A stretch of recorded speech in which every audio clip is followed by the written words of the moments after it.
Capítulo 1. La creación de las heridas y las máscaras. Cuando un niño nace, sabe en lo más profundo de su ser que la razón por la cual ha encarnado es la de ser él mismo. Al vivir diversas experiencias, su alma, por otra parte, ha elegido a la familia y el medio ambiente en los que habrá de desarrollarse con una finalidad muy precisa. Todos tenemos la misma visión al llegar a este planeta. Vivir las experiencias una y otra vez hasta que podamos aceptarlas y amarnos a través de ellas. Cuando en una experiencia existe la no aceptación, es decidir, juiciosos, culpabilidad, temor, lamento u otra forma de rechazo. El humano se convierte en un poderoso imán que atrae sin cesar circunstancias y personas que le hacen revivir esa misma herida. Hay quienes no solo reviven la misma experiencia muchas veces en el transcurso de su vida, sino que deben reencarnarse una o más veces a fin de lograr aceptarla completamente. Aceptar una experiencia no significa que ésta represente nuestra preferencia o que estemos de acuerdo con ella. Más bien se trata de ayudarnos a experimentar y a aprender a través de lo que vivimos. Sobre todo, debemos aprender a reconocer lo que nos es beneficio y lo que no lo es. El único medio para lograrlo es adquirir conciencia de las consecuencias que atrae consigo la experiencia. Todo lo que decidimos o no, lo que hacemos o no, lo que decimos o no, e incluso lo que pensamos y sentimos, entraña consecuencias. El ser humano desea vivir cada vez más inteligentemente. Cuando se percata de que una experiencia produce consecuencias perjudiciales, en lugar de reprocharse a sí mismo o de reprocharlo a alguien más, solo debe aprender a aceptar el haberlo elegido, aunque lo haya hecho de forma inconsciente, para caer en cuenta de que tal experiencia no fue una decisión inteligente. De ello se acordará más adelante. De esta forma, la experiencia se vive en la aceptación. Sin embargo, recuerda que aun cuando te digas, no quiero vivir ya así, todo comenzará de nuevo. Debes otorgarte el derecho a cometer varias veces los mismos errores o de vivir una y otra vez la experiencia desagradable antes de llegar a tener la voluntad y el valor necesario para transformarte, porque no lo comprendemos desde un inicio, por nuestro ego sostenido por nuestras creencias. Todos tenemos muchas creencias que nos impiden ser lo que deseamos ser. Cuanto más nos perjudican estas formas de pensar o estas creencias, más tratamos de ocultarlas. Incluso llegamos a creer que no nos pertenecen. Poder superarlas exige, por lo tanto, que reencarnemos en repetidas ocasiones. Nuestra alma podrá alcanzar la felicidad plena solo cuando nuestro cuerpo mental, emocional y físico esté atento a nuestro Dios interior. Todo lo que se vive en la no aceptación se acumula en el nivel del alma. Al ser esta inmortal, regresa sin cesar en diferentes formas humanas, con el bagaje que ha acumulado en su memoria de alma. Antes de nacer hemos decidido ya lo que deseamos venir a normalizar durante esta próxima encarnación. Estas decisiones y todo lo que hemos acumulado en el pasado no se encuentra grabado en nuestra memoria consciente, es decir, la que depende del intelecto.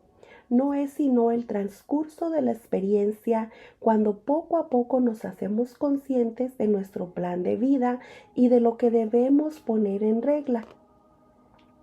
Cuando digo que algo no está en orden, me refiero siempre a una experiencia vivida en la no aceptación de sí mismo. Existe una diferencia entre aceptar una experiencia y aceptarse a sí mismo. Pongamos el ejemplo de una niña cuyo padre la rechaza porque deseaba un varón. En este caso, aceptar la experiencia consiste en darle el derecho a su padre de haber deseado un varón y de haber rechazado a su hija. La aceptación de sí misma consiste, en cambio, en darse el derecho de reprochar a su padre y de perdonar por haberle tenido resentimiento. No debe subsistir ningún juicio hacia su padre ni hacia ella misma, sino solo compasión y comprensión por la parte que sufre cada uno de ellos. Ella sabrá que esta experiencia está completamente en orden cuando deba rechazar a alguien sin acusarse, con mucha compasión y comprensión hacia ella misma. Existe otra manera para que ella pueda comprobar si este tipo de situación se ha normalizado y vivido en la aceptación. Cuando la persona a la cual rechace no le guarde resentimiento, siendo a su vez compasiva, sabiendo que todos los humanos rechazan a otra persona en ciertos momentos de su vida. No dejes de que tu ego te juegue una mala pasada cuando trata a veces por todos los medios de hacerte creer que una situación ya se arregló. A menudo nos decimos, sí, comprendo que el otro actuará así, para no tener que contemplarnos y perdonarnos. De este modo, nuestro ego intenta encontrar una manera oculta para hacer a un lado las situaciones desagradables. Sucede entonces que aceptamos una situación o una persona sin habernos perdonado o sin habernos concedido el derecho de sentirnos o de continuar resentidos con ella. A esto se llama aceptar solo la experiencia. Repito, es importante diferenciar entre aceptar la experiencia y aceptarse a uno mismo. Esta última aceptación es aún más difícil de lograr, ya que nuestro ego no desea admitir que todas las experiencias difíciles que vivimos tienen como finalidad única mostrarnos que nosotros mismos actuamos de igual manera con los demás. ¿Has comprobado ya que cuando acusas a alguien de algo, esa misma persona te acusa de lo mismo? Esa es la razón por la cual es tan importante aprender a conocernos y aceptarnos en la mayor medida posible. Es lo que nos brinda la seguridad de que cada vez viviremos menos situaciones de sufrimiento. A nadie más que a ti compete el decidir ser dueño de tu vida en vez de que tu ego te controle. Sin embargo, hacerle frente a todo exige mucho valor, porque inevitablemente tocamos antiguas heridas que pueden hacernos sufrir mucho, sobre todo si son heridas que llevamos arrastrando desde varias vidas atrás. Mientras más sufres a causa de una situación o con una persona determinada, significa que el problema viene de más lejos. Para ayudarte, puedes contar con Dios, con tu Dios interior, que es omnisciente. Él lo conoce todo, omnipresente. Él se encuentra en todo lugar y el omnipotente. Él es todopoderoso. Esta omnipotencia siempre está presente y obra en todo momento en ti. Actúa de tal forma que te guía hacia las personas y las situaciones que necesitas para crecer y evolucionar, de acuerdo con el plan de vida elegido antes de tu nacimiento. Antes de nacer, tu Dios interior atrae tu alma hacia el medio ambiente y la familia que necesitarás durante tu siguiente vida. Esta atracción magnética y sus objetivos están determinados por una parte por aquello que todavía no has logrado vivir en el amor y la aceptación en tus vidas anteriores, y por la otra, por lo que tus futuros padres deben poner en orden a través de un niño como tú. Esto explica que los niños y los padres suelen tener las mismas heridas que curar. Al nacer no estás consciente de todo ese pasado, ya que te concentrarás principalmente en las necesidades de tu alma, la cual desea que te aceptes junto con tus experiencias, tus defectos, tus fuerzas, tus debilidades, tus deseos, tu personalidad, etc. Todos tenemos esas necesidades. Sin embargo, poco después de nacer nos damos cuenta de que cuando nos atrevemos a ser nosotros mismos, alteramos el mundo de los adultos o el de los que están cerca de nosotros, y deducimos de ello que no es bueno ni correcto ser naturales. Este doloroso descubrimiento provoca, sobre todo en el niño, crisis de ira, las cuales llegan a ser tan frecuentes que nos vemos obligados a creer que son normales. Estos episodios se conocen como crisis de la infancia o crisis de la adolescencia. Es posible de que lleguen a ser normales para los humanos, pero lo cierto es que no son naturales. El niño que actúa naturalmente, que es equilibrado y que tiene el derecho a ser el mismo, no pasa por este tipo de crisis. Por desgracia, este tipo de niño casi no existe. He observado más bien que la mayoría de los niños pasan por las siguientes 4 etapas.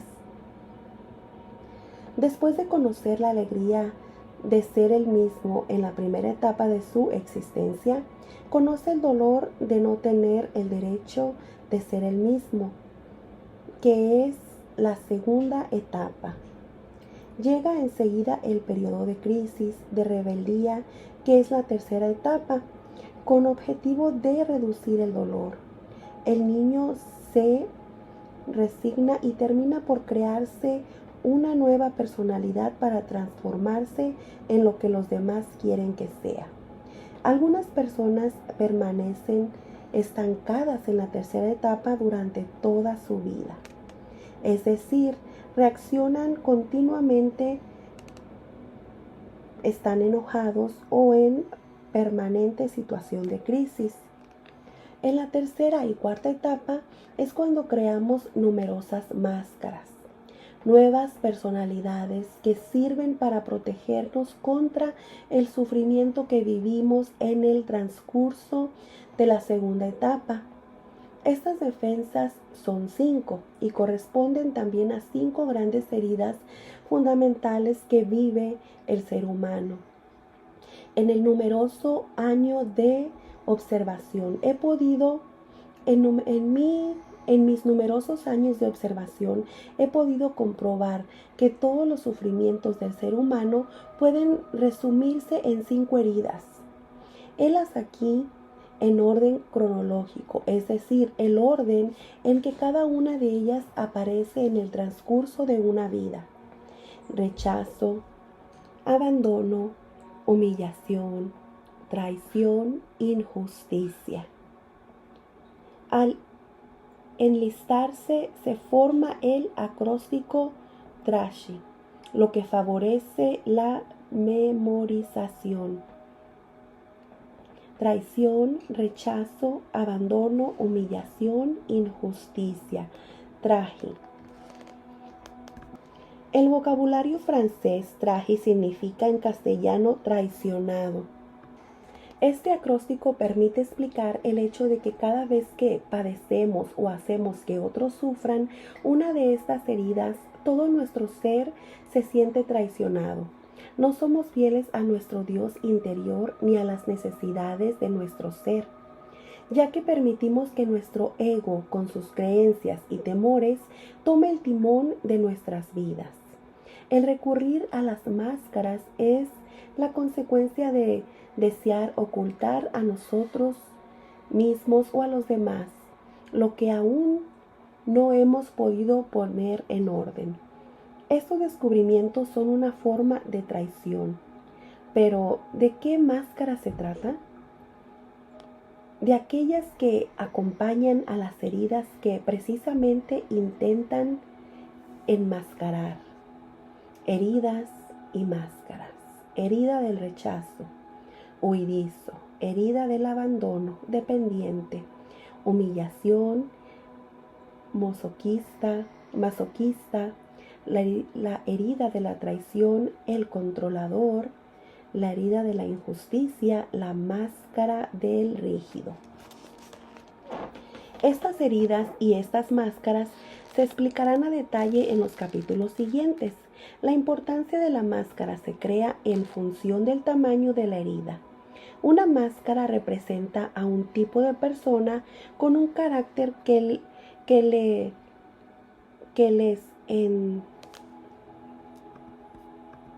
es propio, ya que según la máscara creada se desarrollan determinadas creencias que influyen en la actualidad interior y en el comportamiento de la persona. Mientras más importante sea la herida, con más frecuencia sufrirás y esto te obligará a llevar puesta tu máscara más a menudo.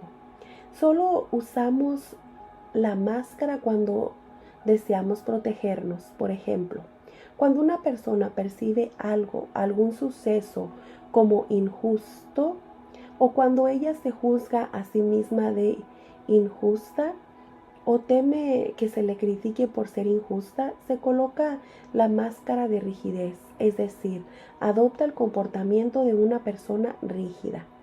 La siguiente es una imagen para ilustrar mejor la forma que se relaciona la herida y la máscara correspondiente.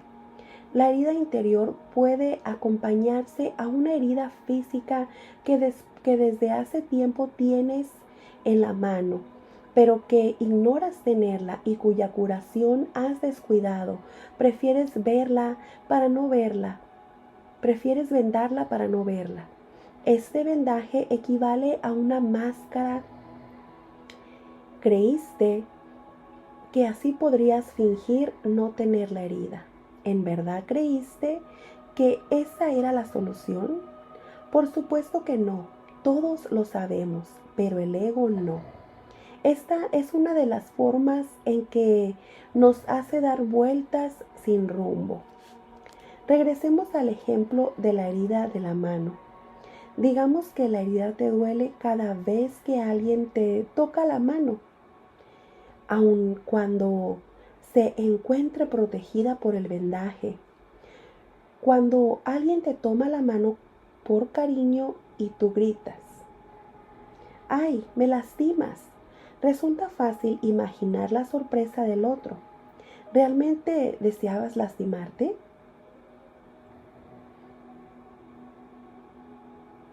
No, pero si te duele la mano cuando alguien te toca, es que tú no has decidido ocuparte de la herida. No hay nadie más que sea responsable de tu molestia. Esto es lo que sucede con cualquier herida. Son muchas las ocasiones en que nos sentimos rechazados, abandonados, traicionados, humillados o tratados de manera injusta. En realidad, cada vez que nos sentimos heridos, es a nuestro ego al que le gusta creer que alguien más y no nosotros es culpable de que nos sintamos así. entonces buscamos a quién reprochárselo. En otras ocasiones, en cambio, decidimos que ese culpable somos nosotros mismos, cuando en realidad cuando en realidad esto es tan falso como cuando acusamos a alguien más. Tú sabes que en la vida no hay personas culpables, sino solo personas que sufren. Yo ahora sé que mientras más acuso a mí misma, a los otros, más se repite la experiencia. La acusación no sirve sino para provocar desdicha. En cambio, cuando miramos con compasión a la parte humana que sufre, los sucesos, las situaciones y las personas comienzan a transformarse. Las máscaras que creamos para protegernos son visibles en la morfología de una persona y, por consiguiente, en su apariencia. En muchas ocasiones me he preguntado si es posible detectar heridas en los niños pequeños. Personalmente me divierte observar ver a mis nietos, que al momento de escribir estas líneas tienen entre 7 meses y 9 años de edad. En casi todos ellos he podido comenzar a ver heridas en su apariencia física. Las heridas que son fácilmente visibles a esta edad indican que una herida más importante. Sin embargo, también he podido observar en 2 de mis 3 hijos que sus cuerpos de adultos denotan heridas diferentes de las que pueden detectar cuando eran niños y adolescentes, de las que pude detectar. El cuerpo es tan inteligente que siempre encuentra el medio para mostrarnos lo que debemos poner en orden. En realidad, es nuestro Dios interior, en lo que utiliza, el que lo utiliza para hablarnos. En los capítulos siguientes descubrirás cómo reconocer tus máscaras y la de los otros. En el último capítulo de este libro hablo de nuevos comportamientos que deben adaptarse para poder curar esas heridas que hasta ahora has descuidado, y para que con ello puedas dejar de sufrir la aparición de las máscaras que ocultan estas heridas. Ocurre de manera natural. Además, es importante no limitarse a las palabras para especificar las heridas o las máscaras. Quizás haya quienes se sientan rechazados e injustamente tratados. Otros tal vez se sientan traicionados y vivan la traición como rechazo. Otras más quizás encuentren abandonados y por ello se sientan humillados, etc. Cuando hayas leído la descripción de cada herida y sus características, te será más fácil ver cuál es tu caso. Los 5 caracteres descritos en este libro tal vez se asemejan a los que hayan descrito otros autores en estudios de personalidad. Cada estudio es diferente y este no tiene por objeto invalidar ni reemplazar a los que se han publicado antes. Uno de estos estudios, realizado por el psicólogo Gerald Hames hace acerca de 100 años, hoy día goza aún de más popularidad, en el que se describen los siguientes 8 tipos caracterológicos: el apasionado, el irascible, el nervioso, el sentimental, el sanguíneo, el flemático, el apático y el amorfo. Aun cuando este autor utiliza el vocabulario apasionado para describir a un tipo de persona, Nos aclara que esto no impide que los otros tipos vivan la experiencia de la pasión en sus vidas. Cada palabra utilizada para describir los tipos es necesaria para determinar el carácter dominante de una persona. Por consiguiente, repito que no debes dejarte atrapar por el sentido literal de las palabras. Es posible que al leer la descripción, el comportamiento y la actitud de la máscara que oculta cada herida, te reconozcas en cada una de ellas. Sin embargo, es muy raro que una persona tenga las 5 heridas. Por ello es importante ajustar bien la descripción que se hace del cuerpo físico, ya que éste refleja fielmente lo que sucede dentro de uno mismo, en tanto que es mucho más difícil reconocerse a partir del plano emocional y el mental. Recuerda que nuestro ego no desea que descubramos todas nuestras creencias, pues con ellas nos nutrimos, al tiempo que el sobreviviente, al tiempo que él sobrevive. No explicaré lo que es el ego en este libro, porque hablé de él en detalle en mis libros Escucha tu cuerpo, es tu mejor amigo sobre la tierra y continúa escuchando a tu cuerpo. Es posible que experimentes ciertas resistencias y reacciones ante las personas al percatarte de que sufren una cierta herida y su conducta no es sino una persona a alguno de sus padres. Es posible que experimentes ciertas resistencias y reacciones ante las personas al percatarte de que sufren una cierta herida y su conducta no es sino una respuesta a alguno de sus padres. Antes de llegar a esta conclusión, primero verifiqué con cientos de personas si esta era el caso y la respuesta era afirmativa. Repite aquí lo que digo en cada uno de los talleres que imparto. Es con el progenitor con el cual tenemos la impresión de entendernos mejor. En la adolescencia, con el cual hay más cosas que poner en orden. Es del todo normal que nos resulte difícil aceptar que tenemos rencor hacia el progenitor que más amamos. La negación es por lo general la primera reacción a esta comprobación, seguida de la ira y la consecuencia de la posibilidad de enfrentar la realidad.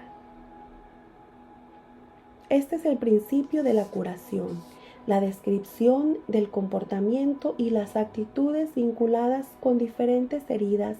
Quizás te parezcan poco acertadas al reconocer algunas de tus heridas. Es posible que te rebeles y no aceptes la descripción de la máscara que te has creado para evitar sufrir. Esta resistencia es absolutamente normal y humana. Date tiempo, recuerda que, al igual que todas las personas que te rodean, cuando tu máscara te hace reaccionar, no eres tú mismo.